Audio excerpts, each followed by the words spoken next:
So I went over determinism in Pyro in response to Pyro's video.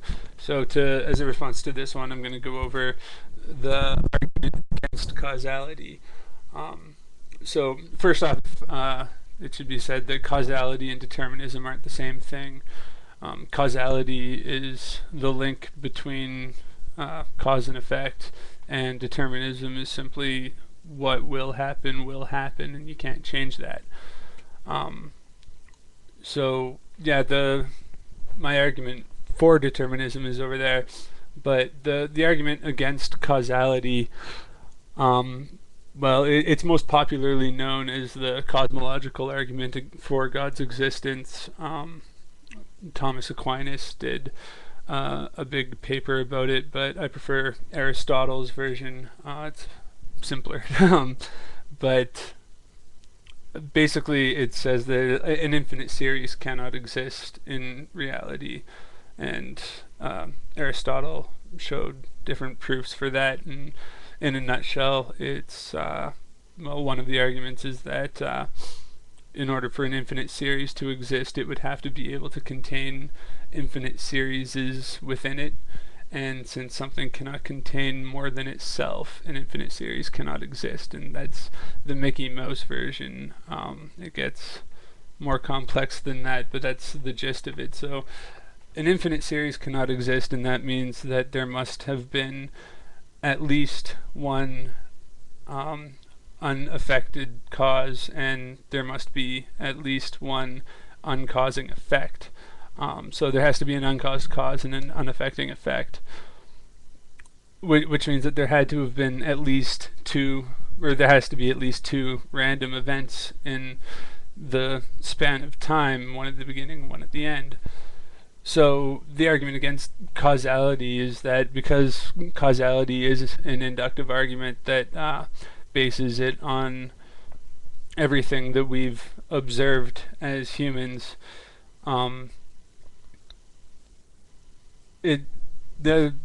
basically, since there had to have been since there must be at least two, there's no reason to say that there can't be more that we simply haven't observed yet. The laws of causality were made when the universe was still relatively small according to our knowledge.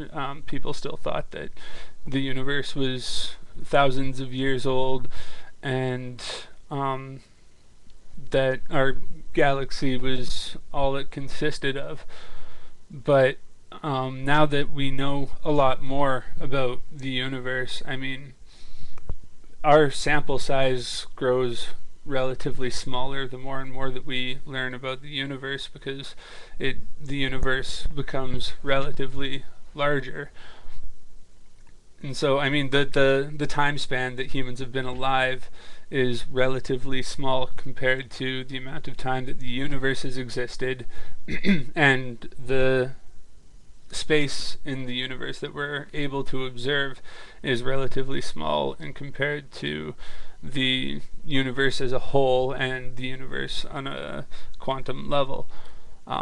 And I agree with you about everything you said about quantum mechanics, and that the slit experiment and all that stuff does not point towards random events. However, and as far as I know, the argument from quantum mechanics for random events to show evidence of random events was in can't remember if it's something decaying into alpha particles or the decay of alpha particles, but the decay happens at random times. The particles have random lifespans, and I'm completely willing to say that it's possible that we simply don't know what's causing the decay, and that we're simply unaware of how to gauge the lifespans. But yeah, that's entirely different, because science and philosophy aren't really supposed to mix, and causality is a philosophical argument, because science depends on causality, well, to a certain extent, but science isn't science doesn't aim at truth. Science is pragmatic. It only concerns itself with what's useful. So regardless of whether or not the laws of causality hold true, the universe acts as though they do. The universe that we're able to perceive acts as though the laws of causality hold true, and so we have to act in accordance with them anyway. But philosophically speaking, there's no reason to say that there isn't more than one uncaused cause. That being said, our thoughts don't necessarily have to be random events in order to be true decisions, because if we're presented with something that was the result of something that was the result of a random effect, then we can be presented with data that we are not able to that we're not able to properly put together. And so we can, if there is no real right or wrong answer as to what we should or shouldn't do. And when I say should or shouldn't do, I'm talking about the whole of ourselves, so the subconscious feelings, biological urges and thoughts and everything all together.